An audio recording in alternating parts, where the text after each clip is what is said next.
Smile Dog's story consists of a classic horror setup. An amateur writer visits a house of a lady who supposedly has a story for which he can borrow from. Rather than speak, however, the lady has locked herself in her room, crying and ranting about nightmares and visions, and various other problems. All of these center around a floppy disk she had been given that contain the image smile.jpg, which is smile.dog. Other cases have been cropped up. Viewing this image incites insanity, and no copy of the exact image exists on the web, though likenesses of it do. The true image of smile.jpg is recognized due to its effect it has on the viewer. That is, they wind up dead. Attaching the file, that is, spreading the word, is the only way you can save yourself from the smile.dog that appears in one's dreams, demanding to spread the word. Some say that the original legend began with an image of the devil. The pasta. I first met in person with Mary E. in the summer of 2007. I had arranged with her husband for 15 years, Terrence, to see her for an interview. Mary had intentionally agreed, since I was not a newsman, but rather an amateur writer gathering some information for a few early college assignments and, if all went according to plan, some pieces of fiction. We scheduled the interview for a particular weekend when I was in Chicago on unrelated business. But the last moment, Mary changed her mind and locked herself in the couple's bedroom, refusing to meet with me. For half an hour, I sat with Terrence as we camped outside the bedroom door. I listened and taking notes while he attempted to fruitlessly calm his wife. The things Mary said made little sense, but fit with the pattern I was expecting. Though I could not see her, I could tell from her voice that she was crying. And more often than not, her objections to speaking with me centered around an incoherent diatribe on her dreams, her nightmares. Terrence apologized profusely when we ceased the exercise, and I did my best to take it in stride. Recall that I wasn't a reporter in search of a story, but merely a curious young man in search of information. Besides, I thought at the time I could perhaps find another similar case, but I found my mind and resource. But if I put my mind and resources to it, Mary E. was the psyop for a small Chicago bulletin board system in 1992, when she first encountered smile.jpg, and her life changed forever. She and Terrence had been married for only 5 months. Mary was one of the estimated 400 people who saw the image when it was posted as a hyperlink on the BBS, though she was the only one who had spoken openly about the experience. The rest have remained anonymous, or are perhaps dead. In 2005, when I was only in the 10th grade, smile.jpg was first brought to my attention by my burgeoning interest in web-based phenomena. Mary was the most often cited victim of what is sometimes referred as smile.dog. The being smile.jpg is reputed to display.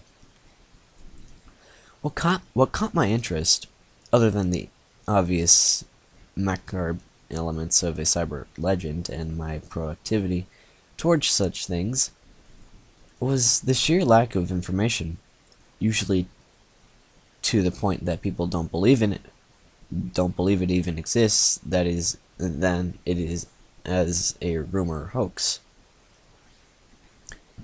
It is unique because through the entire phenomena centers around a picture file. The file is nowhere to be found on the internet. Certainly many photo-manipulated simulated litter on the web, showing up the most frequency on sites such as the image board 4chan, particularly in the /x/dash focused phenomena subboard. It was suspected that these are fakes because they do not have the effect as the true smile.jpg is believed to have, namely sudden onset temporal lobe epilepsy and acute anxiety. This purported reaction on the viewer is one of the reasons the phantom-like smile.jpg is regarded with such disdain, since it is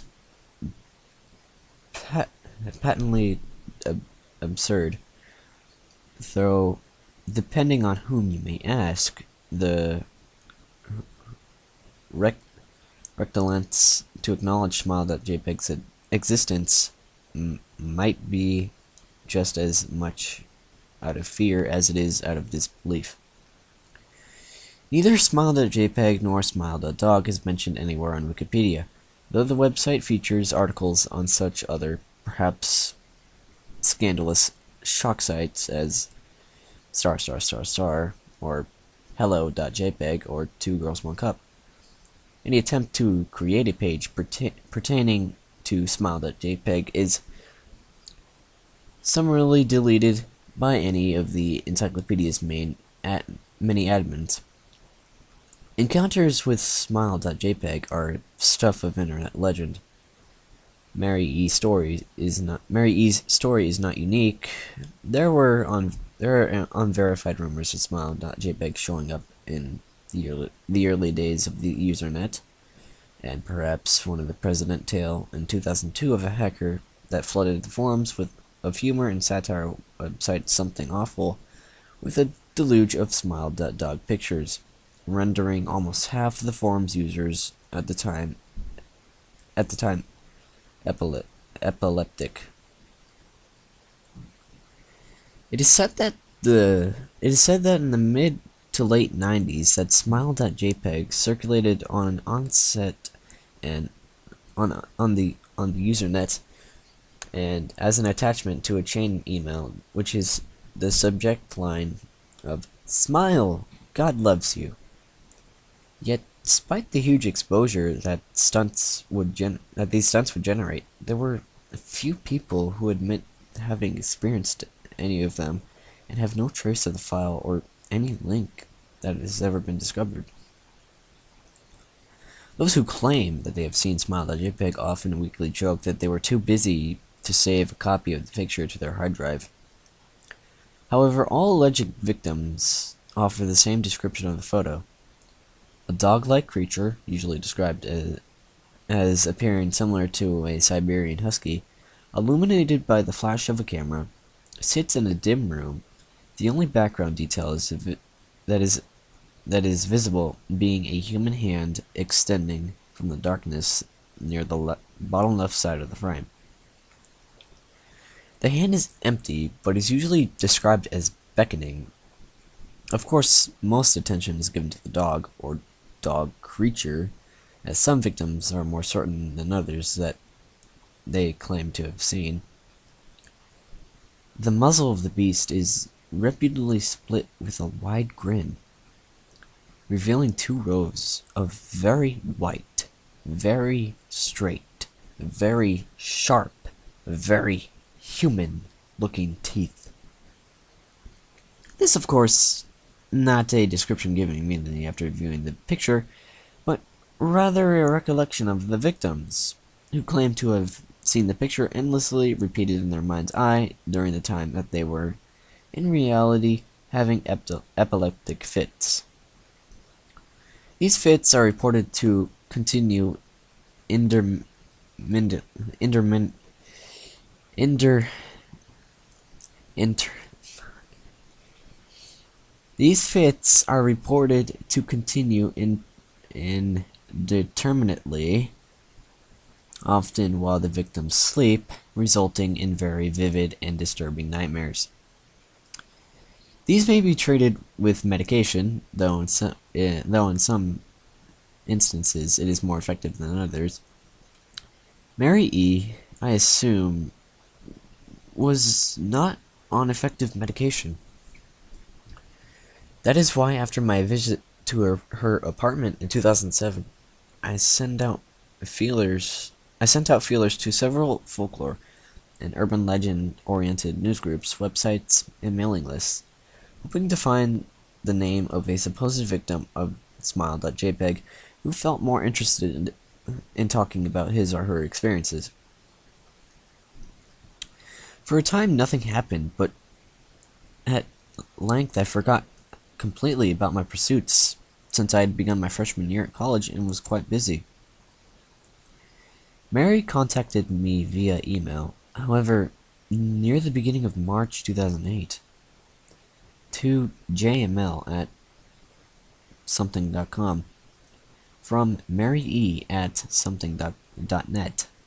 Subject: last summer's interview. Dear Mr. L., I'm incredibly sorry about my behavior last summer when you came to interview me. I hope you understand that it was no fault of yours, but rather my own problems that led me to act as the way I did. I realize that I could have handled the situation more decorously. However, I hope you will forgive me. At the time, I was afraid. You see, for 15 years, I had been haunted by Smile.jpg. Smile.dog comes to me in my sleep every night. I know that sounds silly, but it's true. There is an efferable quality about my dreams, my nightmares, that make them completely unlike any real dreams I have ever had. I do not move, and I do not speak. I simply look ahead, and the only thing ahead of me is the scene from the horrible picture. I see the beckoning hand, and I see Smile.dog. It talks to me. It is not a dog, of course, though I am not quite sure what it really is. It tells me that it will leave me alone if only I do as it asks. All I must do, it says, is to spread the word. That is how it phrases its demands. And I know exactly what it means. It wants me to show it to someone else. I could. The week after my incident, I received a mail in a manila envelope with no return address. There was only a 3.5-inch floppy diskette. Without having to check, I knew precisely what was on it. I thought for a time about my options. I could show this to a stranger, a coworker. I could even show it to Terrence, as much as the idea disgusted me. And what would happen then? Well, if Smile.dog kept its word, I could sleep. Yet, if it lied, what would I do? And who is to say something worse could not come for me if I did as the creature asked? So, I did nothing for 15 years. Though I kept the diskette hidden among my things. Every night, for 15 years, Smile.dog has come to me in my sleep and demanded that I spread the word. For 15 years, I have stood strong, though that there have been hard times. Many of my fellow victims on the BBS board where I first encountered Smile.jpg, stopped posting. I heard some of them had committed suicide. Others remained completely silent, simply disappearing off the face of the web. They are the ones I worry most about. I sincerely hope you will forgive me, Mr. L.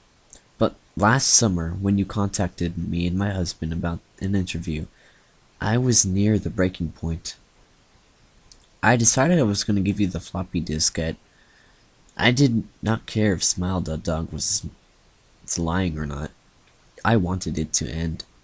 You were a stranger, someone I had no connection with, and I thought I could not feel sorrow when you took the diskette as part of your research and sealed your fate. Before you arrived, I realized what I was doing, plotting to ruin your life. I could not stand the thought, and in fact, I still cannot. I am ashamed, Mr. L, and I hope that this warning will dissuade you from further investigation of Smile.jpg. You may, in time, encounter someone who is, if not weaker than I, then wholly more departed, someone who will not hesitate to follow Smile.dog's orders. Stop while you are whole. Sincerely, Mary E. Terrence contacted me later that month with the news that his wife killed herself. While cleaning up the various things she left behind, closing email accounts and the like, he happened upon the above message. He was a man in shambles. When he wept as he told me to listen to his wife's advice. He had found the diskette, he revealed, and burned it until it was nothing but a stinking pile of blackened plastic. The part that most disturbed him, however, was how the diskette had hissed as it melted, like some sort of animal, he said. I will admit, I was a little uncertain about how to respond to this. At first, I thought perhaps it was a joke, with the couple belatedly playing with the situation in order to get a rise out of me. A quick check over several Chicago newspaper online obituaries, however, proved that Mary E. was indeed dead. There was, of course, no mention of suicide in the article. I decided that, for a time at least, I would not further pursue the subject of Smile.jpg, especially since I had finals coming up at the end of May. But the world has odd ways of testing us. Almost a full year after I'd returned from my disastrous interview with Mary E., I received another email. Hello. I found your email address through a mailing list profiles. Your profile said you were interested in Smile.dog. I've saw it, and it is not as bad as everyone says it is. I have sent it to you here, just spreading the word. Smiley face.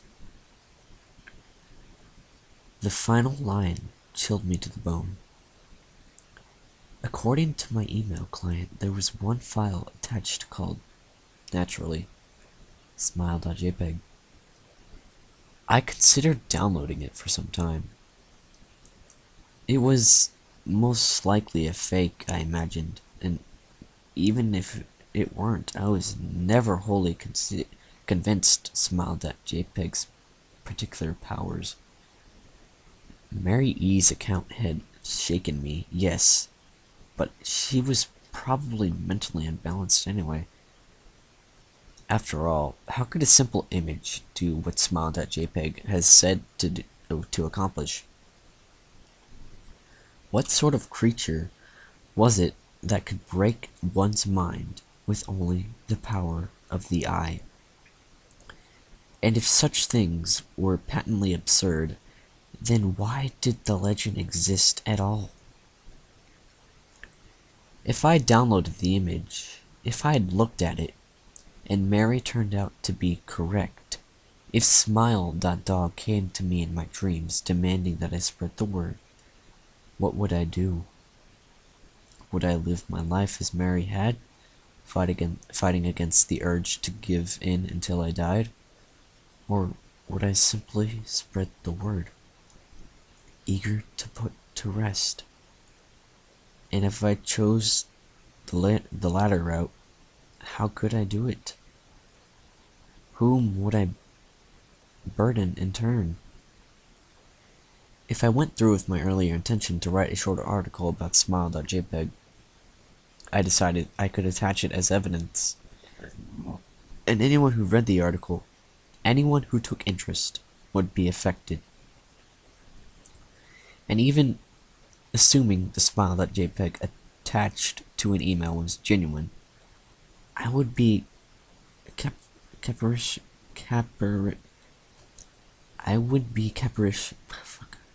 something enough to save myself in that matter. Could I spread the word? Yes. Yes, I could.